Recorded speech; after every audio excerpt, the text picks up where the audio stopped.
d'être un amour sentimental. Le jour où tu as choisi la femme que tu dois marier, tu ne dois plus te fier à tes sens. Ce n'est pas parce que tu ressens que tu vas dire je te serai fidèle jusqu'à la fin de nos jours. Il ne faut pas prendre une décision sur tes émotions. Ça ne tiendra pas. La fin de tes jours ne va même pas arriver que tu seras prêt à l'abandonner. Pourquoi? Parce que tes sentiments sont partis chez Gasparette. Quand on dit je te serai fidèle, je t'aimerai, ça n'a rien à voir avec le sentiment. C'est une décision qu'on prend. C'est comme de l'eau. Tu n'as pas besoin de sentir quelque chose. L'eau est indispensable. On ne boit pas l'eau parce qu'il a un goût. On boit l'eau parce que c'est nécessaire à la vie. Jésus a pris de l'eau pour recréer le vrai amour. La décision est ce qui précède la vie. Mais frère, ce n'est pas une affaire de ce que tu ressens, c'est une affaire des règles. Il n'y a rien à ressentir. Le mariage est basé sur aucun ressenti. Le mariage qui va devenir joyeux, on ne ressent rien, on décide. Tu regardes la personne, tu décides de l'aimer. Qu'il soit beau, qu'elle perde sa beauté, qu'elle garde sa beauté, tu l'aimes. Parce que ton amour n'est pas basé sur l'apparence, sur le physique. Rien du tout. Il est basé sur un choix de vie. Waouh, waouh, la famille. Écoutons un peu ce message avec le pasteur Mohamed Sanogo. Non, très édifiant, s'il te plaît. Prenez le temps, s'il vous plaît. Moi, bien que je suis dedans, il est dedans, mais ça m'a beaucoup édifié. Ça m'a beaucoup édifié ce message. Alors je vous demande de partager, de liker, de commenter. Malgré tout ce qui se passe là, on peut encore apprendre. On peut encore ouvrir les oreilles pour écouter des bonnes choses. Alors que Dieu vous bénisse. Partagez, likez, commentez. Salut Tomé Bayanga, c'est Maman Kimia Sarah, la queen de la SAP, la queen des médias, la mère des nations. Voilà, on va aller tout droit au but et on se revoit juste après la vidéo. God bless. Et le pasteur Mohamed Sanogo, que le Seigneur vous bénisse. Et à cœur d'aller sur la base de l'acrostiche du mot mariage. Alors, le mariage est vraiment important. C'est un élément qui est indispensable à l'accomplissement réel de ta destinée. Je n'ai pas dit que tu ne peux pas faire de grandes choses sans être marié, mais réussir ton mariage, connaître vraiment le bonheur, la valeur du mariage. Et c'est tellement important que Jésus-Christ y a destiné son tout premier miracle. La Bible dit dans le livre de Jean chapitre 2, verset 11 au verset 13, tel fut à Cana en Galilée le premier des miracles. Que fit Jésus? Le premier des miracles que Jésus a fait, ça a été d'apporter un vin nouveau dans un mariage. Cela nous révèle la valeur pour Dieu, l'importance du mariage. La Bible peut dire en 1 Timothée chapitre 5 verset 8 que celui qui ne s'occupe pas bien de sa famille a régné la foi, il est pire qu'un infidèle. Alors, le miracle de Jésus à Cana est très intéressant. Il ne s'agissait pas de changer simplement de l'eau en vin, mais d'un message codé que Jésus-Christ nous a donné. Le code de ce mariage se trouve à l'intérieur des lignes de cette histoire. Alors, la Bible nous raconte que Jésus-Christ est arrivé à un mariage, et lorsqu'il arriva à ce mariage, la Bible dit qu'à un moment donné, le vin est venu à manquer. Dans la parole de Dieu, le vin est une symbolique qui traduit soit le Saint-Esprit, la Sainte Seine, le sang de Jésus, ou le vin est une symbolique qu'on trouve dans le livre des Cantiques comme étant la manifestation du sentiment amoureux. Lorsqu'un homme est amoureux, lorsqu'une femme est amoureuse de quelqu'un, la façon dont ils vivent et se comportent ressemble à des gens qui ont bu du vin. En tout cas, si tu as déjà été amoureux, tu ressembles à un soulard. Vous savez, quand les gens prennent du vin et qu'ils sont ivres, ils sont étranges. Je rencontre comme ça des jeunes fiancés souvent qui parlent. Je dis, mais vous parlez combien de temps ensemble? Ils sont là. On a parlé toute la nuit. Ils s'envoient des SMS. Ils prient ensemble. Chaque 10 minutes, ils s'envoient des mots. Où es-tu? Je suis là. Vous savez que l'amour change. Le vin change la manière d'être d'une personne. Vous voyez, quand les gens sont amoureux, c'est qu'ils ne peuvent pas dépenser en temps normal, ils le font. J'ai vu des personnes vider leur compte en banque pour offrir juste un voyage à celle qu'ils aimaient, qu'ils aimaient. Le gars qui est si méticuleux, si rangé, si calculateur dans son argent, quand il est fou amoureux, il oublie les règles et ses principes de fonctionnement. Une fille qui était rangée, correcte, quand son amoureux lui donne rendez-vous, elle saute la clôture. Elle fait des plans avec sa petite sœur. Si elle n'a pas pris du vin, est-ce qu'elle peut faire ça? Lorsqu'on a pris du vin, on est insensible aux douleurs. Lorsqu'on est amoureux, on pardonne facilement les erreurs de la personne qu'on aime. Tu ne vois pas son défaut, tu ne vois pas que c'est un menteur, il changera. Vous allez voir pourquoi le vin est si important dans le mariage. Pas le vin en bouteille, pas ça. Ce dont je parle, c'est le vin d'amour. Et pourquoi ce passage est assez étrange? Parce que lorsque le vin est venu à manquer, Marie s'est approchée de Jésus et elle dit, ils n'ont plus de vin. Dans le sens que nous sommes en train de donner, ça veut dire, ils n'ont plus d'amour. Ils ne s'aiment plus trop. La façon dont il aimait sa femme, la façon dont elle aimait son mari a commencé à disparaître. Ils n'ont plus de vin. D'abord, premièrement, cette question même est étrange. Parce que Marie, elle connaît bien Jésus. Elle sait qu'il n'est pas vigneron. Il ne fabrique pas le vin. Donc, venir demander à Jésus, ils n'ont plus de vin, ça n'a pas de sens. Et la réponse de Jésus est tout aussi étrange. Jésus lui répondit, femme, il n'a pas dit maman. Qu'y a-t-il entre moi et toi? Mon heure n'est pas encore venue. Est-ce qu'il y a une affaire d'heure ici? Elle a juste dit, ils n'ont pas de vin. C'est-à-dire que Marie et personne d'autre n'avait un antécédent où Jésus avait fait un miracle. Lorsqu'elle dit ça, Jésus comprend sa mère, Marie, est en train de l'appeler à faire quelque chose. Verset 5, sa mère dit au serviteur, faites ce qu'il vous dit. Est-ce qu'il a dit, va faire quelque chose? Effectivement, quel que soit le type de relation, quand vous êtes profondément amoureux, à un moment donné, le vin finit par manquer. Ce sentiment commence à disparaître avec le temps. Quand il y avait le vin, le monsieur au travail, il s'envoie les textos. Bisous chérie, où es-tu? Lui aussi, je t'aime, mon cœur, je suis au boulot. Elle savait qu'il était au boulot, lui aussi il savait. Mais ils doivent se demander quand même. Là, il y a le vin. Après le vin diminue, elle envoie un mot, elle enlève le bisou. Elle dit chérie, où es-tu? Le vin a diminué, il enlève bisou là. Je suis au travail. Le vin descend. Quand le vin est presque fini, chérie, où es-tu? Il y a quoi? Non, je voulais juste savoir. La bouteille d'amour se vide. Chérie, où es-tu? Il y a quoi? Tu sais pas que je suis au travail. Je t'ai pas dit de ne pas m'envoyer des mots que je suis au travail. Faut pas m'énerver. C'est pas pour t'énerver. Tu es parti de la maison, tu n'as pas laissé l'argent pour payer le gaz. Ça te frappe au téléphone. Le vin est fini. Ils prennent les carafes et ils se sont cassés les carafes sur la tête. Parce qu'après Jésus va faire un miracle. Le miracle de Jésus va reproduire du vin. Mais le vin de Jésus est de meilleure qualité que le premier vin. Le vin de Jésus est de meilleure qualité que le vin que vous êtes parti acheter au marché. Qu'est-ce qui provoque l'intervention de Jésus? Considérez dorénavant dans ce mariage Jésus comme le maître et le Seigneur. Il dit tout ce qu'il va vous dire, faites-le.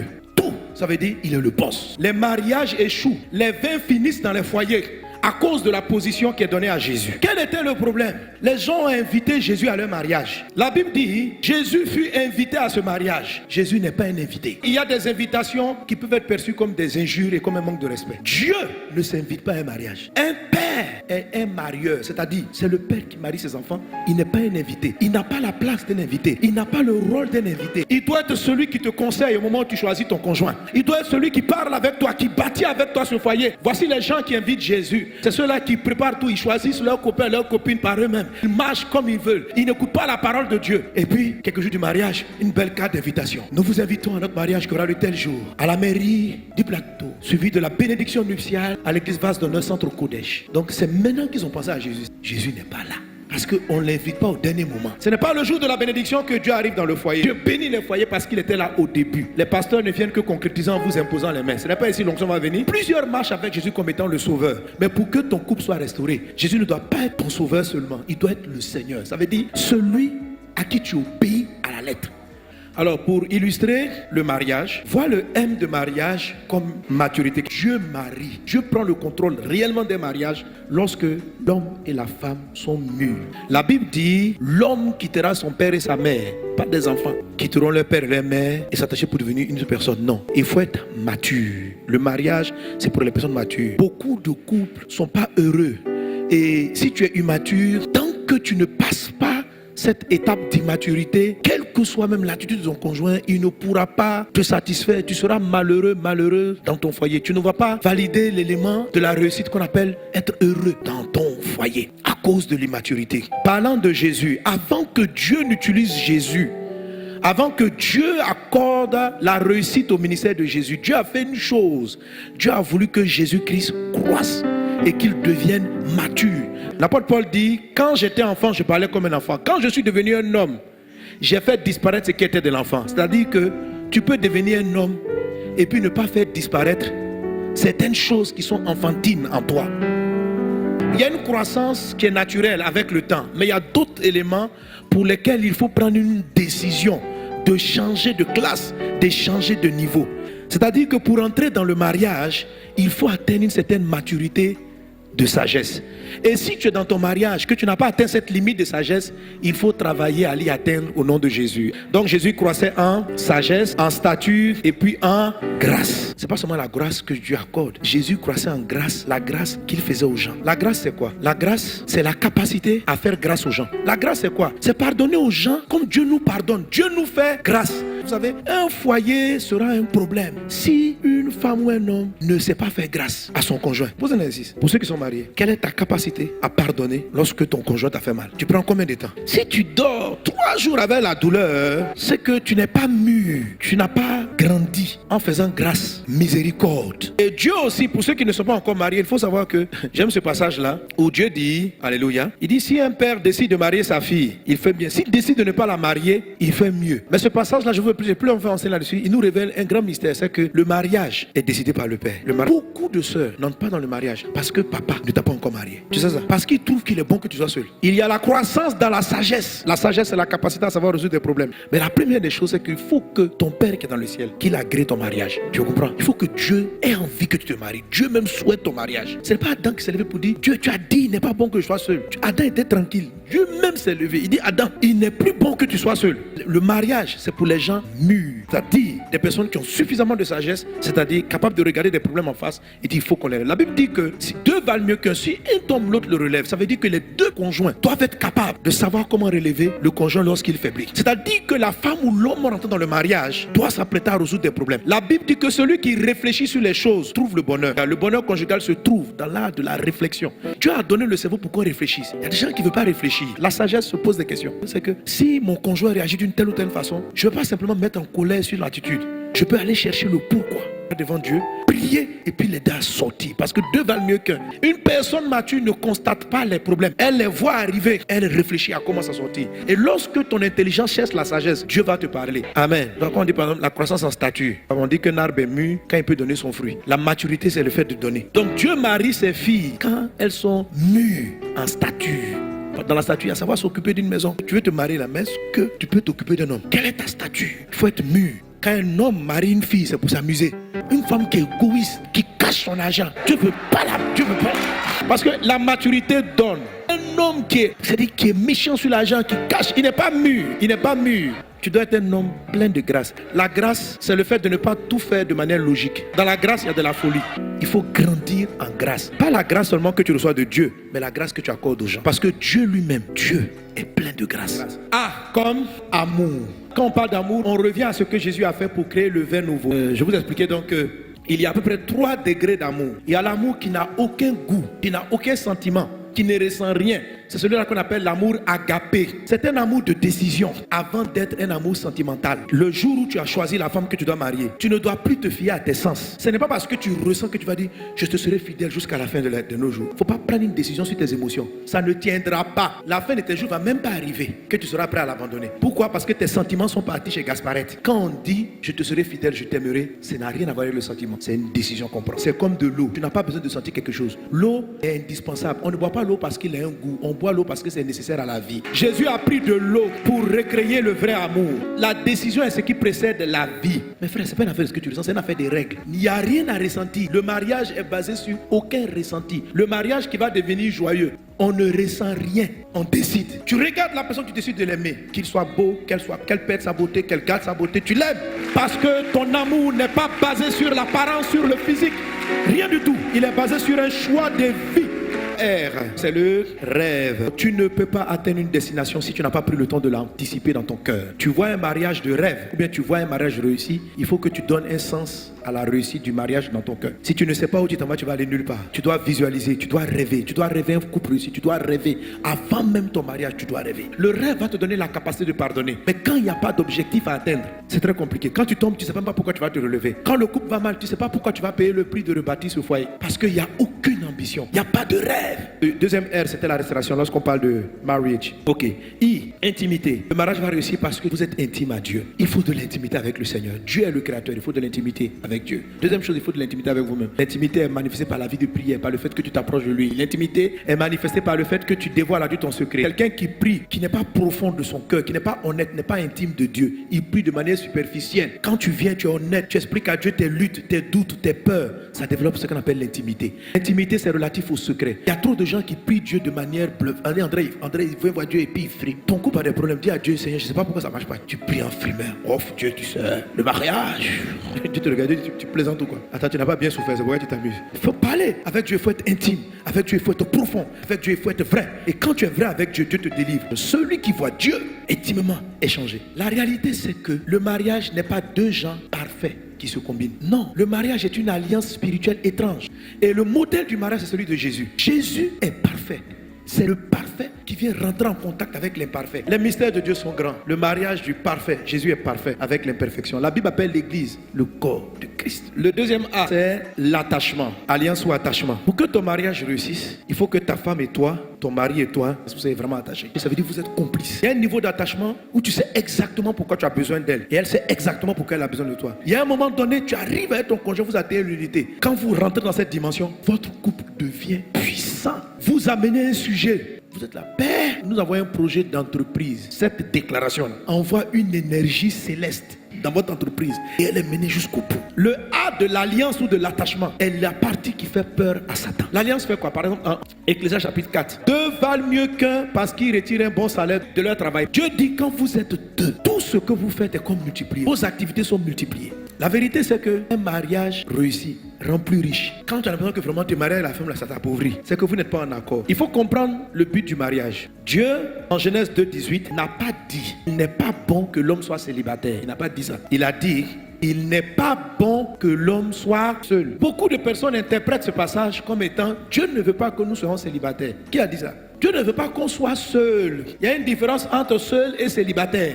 Un célibataire, c'est un statut. C'est quelqu'un qui n'est pas encore allé devant le maire et qui n'a pas la bague au doigt. Mais ce que Dieu dit, ce que Dieu veut bannir, c'est la solitude. On peut avoir la bague au doigt et être seul dans son foyer. Un mari qui décide seul, qui pense seul, qui réfléchit seul, et sa femme, elle critique tout ce qu'il est en train de faire. Il est seul, elle est seule. Ils n'ont pas résolu le problème que Dieu a posé. Dieu dit, il n'est pas bon d'être seul. Il n'a pas dit, il n'est pas bon de ne pas être marié. Le mariage est une bonne chose s'il règle la solitude. Mais si le mariage ne peut pas régler la solitude, il est préférable d'être seul. Et les gens ont des problèmes avec le mariage parce qu'il y a certains gens qui se marient, mais ils aiment être seuls même. Frère, c'est-à-dire il a marié la fille pour la voir dans sa chambre. Mais sinon lui-même il aime seul.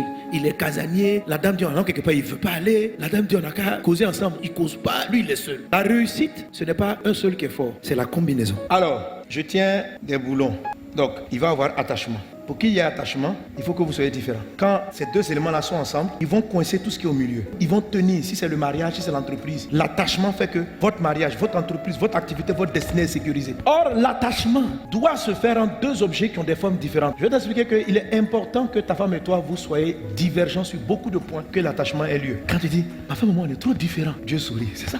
C'est la partie où vous êtes différents. C'est là-bas que vous allez vous attacher. Les autres parties où vous êtes identiques, vous pouvez être que des amis, pas des attachés. Je vais illustrer maintenant avec les aimants. Si vous connaissez le principe des aimants, c'est que les aimants ont deux pôles. Il y a une partie qu'on appelle la partie négative moins, il y a une partie qu'on appelle la partie positive plus. Ils sont censés s'attacher. Mais les aimants ne s'attachent qu'aux parties inverses. Par contre, les parties identiques se rejettent et se repoussent. Donc là, c'est le frère Gasparien qui veut marier Gasparette. Gasparette est chez ses parents. L'homme quittera son père et sa mère. Gasparien quitte son père et sa mère. Et il vient vers Gasparette. Oh Gasparette, veux-tu de moi? Gasparette dit non. Oh Gasparette. Oh. Donc Gasparette dit, je ne veux pas. En fait, quand plus rencontre plus, même s'ils sont faits pour se marier, vous allez sentir le rejet. Maintenant, si Gasparien vient vers le côté opposé, Gasparette, oh, il y a une attraction. Ils veulent se marier. Ils veulent. Et ils sont collés. C'est collé, hein? Le diable vient les séparer. Ils sont attachés. Pour qu'il y ait attachement, il faut qu'il y ait partie inverse, pas partie identique. Car s'il tombe, l'un relève son compagnon. Quand c'est les deux de Dieu là, il peut arriver qu'un soit en difficulté. Mais quand vous êtes en équipe, selon Dieu, mais malheur à celui qui est seul et qui tombe sans avoir un second pour le relever. De même si deux couchent ensemble, ils auront chaud. Mais celui qui est seul, comment aura-t-il chaud? Ça veut dire quand vous êtes dans un couple, vous créez une atmosphère favorable. Deux valent mieux qu'un. Quand un est triste, l'autre amène la joie. Mais pour ça là, il faut que tu acceptes que ta femme soit ton complément, que tu valorises sa différence. C'est important. Pour qu'il y ait de la vie, il faut qu'il y ait deux formes différentes qui s'embrassent. C'est ce qu'on appelle l'attachement.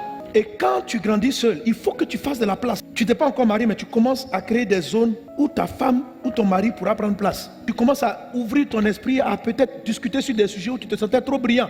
Ça ressemble à de la perte, mais en fait, ça sera un gain.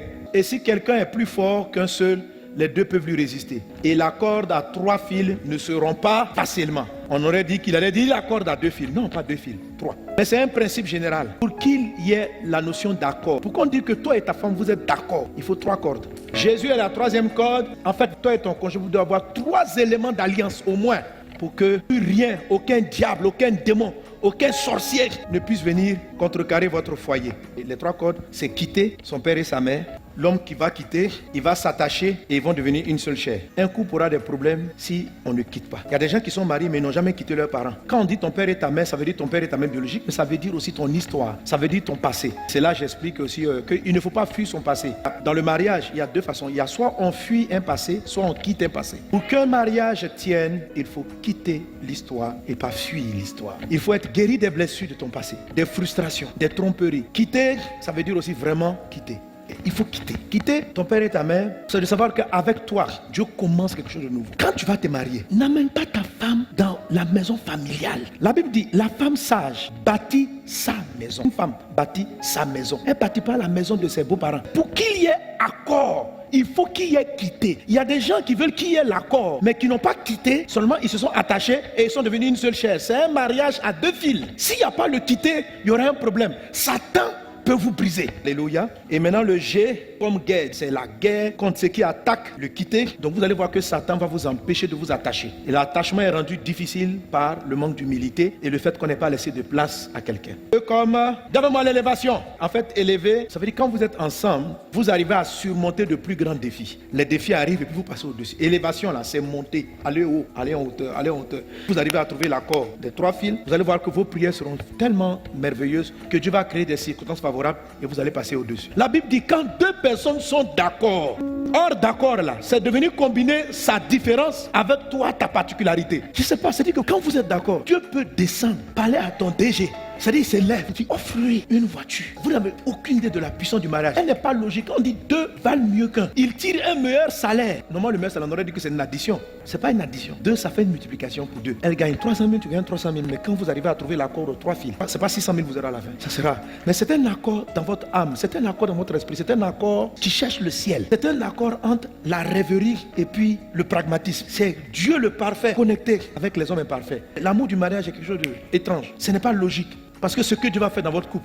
ça ne sera pas logique. Quand la Bible dit 1 va tuer 1000, 2 va tuer plus de 10 000, parce que Dieu n'additionne pas la fusion. Dieu multiplie. Ce qui va se produire, c'est que vous allez être élevé. L'élévation, ça vous règle à régler tous les problèmes élevés. Le besoin de la maison était au-dessus de nos forces. Mais combiné, on a connu l'élévation. L'élévation vient de votre accord. Vous allez monter parce que vous êtes ensemble. Je dis que Jésus-Christ, qui est l'époux de l'Église, est monté au ciel. Mais la Bible dit qu'il est monté. Il nous a fait monter d'abord en esprit avec lui. Et il va venir nous chercher, que nous soyons toujours ensemble. Moi, l'élévation, je mets, monte avec ton conjoint, montez ensemble. Monsieur, tu es nommé, tu commences à avoir de l'argent. S'il te plaît, fais monter ta femme. Il y a des gens, quand ils montent, la femme n'a pas assez la classe de la nouvelle catégorie sociale dans laquelle il se trouve. Il va chercher une femme du même gabarit. C'est une grave erreur. Jésus, dans sa élévation, il est descendu pour nous prendre. La Bible dit dans 1 Thessaloniciens chapitre 4, pour être ensemble avec lui, dans les lieux élevés. Quel que soit ce que est ta femme, le jour où on t'invite à un gala très élevé avec elle. Madame, si tu as connu l'élévation, on t'a nommé DG de la boîte. Le jour où tu vas, monte avec ton mari. Il ne faut pas aller seul. Montez ensemble. Ne commence pas à toucher trop d'argent sans qu'elle soit ton complice. Tout ce qui s'appelle élévation, gérer ça à 2. Tu vas rester fort et tu vas continuer de monter. Que Dieu vous bénisse abondamment. Maintenant, si Gasparien vient vers le côté opposé, Gasparette, oh, il y a une attraction. Ils veulent se marier. Ils veulent. Et ils sont collés. C'est collé, hein? Le diable vient les séparer.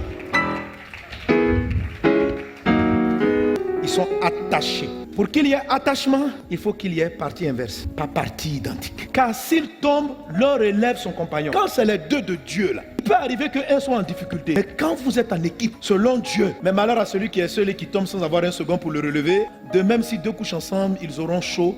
Mais celui qui est seul, comment aura-t-il chaud? Ça veut dire quand vous êtes dans un couple, vous créez une atmosphère favorable. 2 valent mieux qu'un. Quand un est triste, l'autre amène la joie. Mais pour ça là, il faut que tu acceptes que ta femme soit ton complément, que tu valorises sa différence. C'est important. Pour qu'il y ait de la vie, il faut qu'il y ait 2 formes différentes qui s'embrassent. C'est ce qu'on appelle l'attachement. Et quand tu grandis seul, il faut que tu fasses de la place. Tu n'es pas encore marié, mais tu commences à créer des zones où ta femme ou ton mari pourra prendre place. Tu commences à ouvrir ton esprit à peut-être discuter sur des sujets où tu te sentais trop brillant. Ça ressemble à de la perte, mais en fait, ça sera un gain. Et si quelqu'un est plus fort qu'un seul, les deux peuvent lui résister. Et la corde à 3 fils ne se rompt pas facilement. On aurait dit qu'il allait dire la corde à 2 fils. Non, pas 2 fils, 3. Mais c'est un principe général. Pour qu'il y ait la notion d'accord, pour qu'on dise que toi et ta femme, vous êtes d'accord, il faut 3 cordes. Jésus est la 3e corde. En fait, toi et ton conjoint, vous devez avoir 3 éléments d'alliance au moins pour que rien, aucun diable, aucun démon, aucun sorcier ne puisse venir contrecarrer votre foyer. Et les 3 cordes, c'est quitter son père et sa mère. L'homme qui va quitter, il va s'attacher et ils vont devenir une seule chair. Un couple aura des problèmes si on ne quitte pas. Il y a des gens qui sont mariés mais ils n'ont jamais quitté leurs parents. Quand on dit ton père et ta mère, ça veut dire ton père et ta mère biologique, mais ça veut dire aussi ton histoire, ça veut dire ton passé. C'est là j'explique aussi qu'il ne faut pas fuir son passé.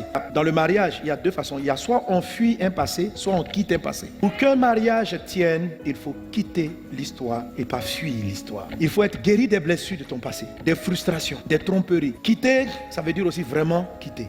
Il faut quitter. Quitter ton père et ta mère, c'est de savoir qu'avec toi, Dieu commence quelque chose de nouveau. Quand tu vas te marier, n'amène pas ta femme dans la maison familiale. La Bible dit, la femme sage bâtit sa maison. Une femme bâtit sa maison. Elle ne bâtit pas la maison de ses beaux-parents. Pour qu'il y ait accord, il faut qu'il y ait quitté. Il y a des gens qui veulent qu'il y ait l'accord, mais qui n'ont pas quitté, seulement ils se sont attachés et ils sont devenus une seule chair. C'est un mariage à 2 fils. S'il n'y a pas le quitter, il y aura un problème. Satan peut vous briser. Alléluia. Et maintenant le G comme guerre, c'est la guerre contre ceux qui attaquent le quitter. Donc vous allez voir que Satan va vous empêcher de vous attacher. Et l'attachement est rendu difficile par le manque d'humilité et le fait qu'on n'ait pas laissé de place à quelqu'un.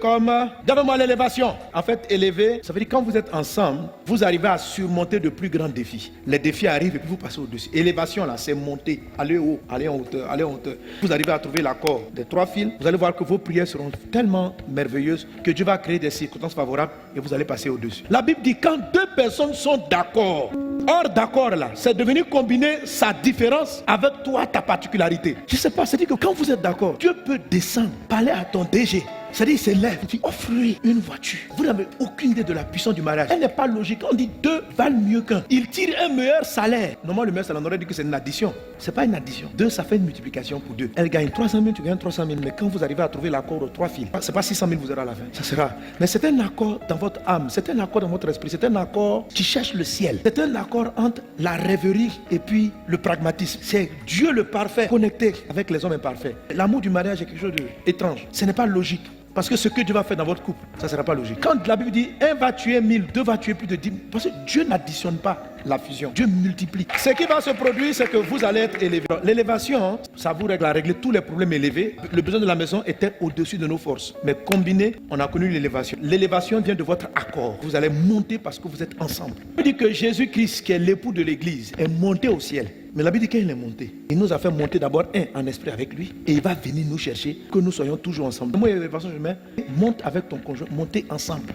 Monsieur, tu es nommé, tu commences à avoir de l'argent. S'il te plaît, fais monter ta femme. Il y a des gens, quand ils montent, la femme n'a pas assez la classe de la nouvelle catégorie sociale dans laquelle il se trouve. Il va chercher une femme du même gabarit. C'est une grave erreur. Jésus, dans sa élévation, il est descendu pour nous prendre. La Bible dit dans 1 Thessaloniciens chapitre 4, pour être ensemble avec lui, dans les lieux élevés. Quel que soit ce que est ta femme, le jour où on t'invite à un gala très élevé avec elle. Madame, si tu as connu l'élévation, on t'a nommé DG de la boîte. Le jour où tu vas, monte avec ton mari. Il ne faut pas aller seul.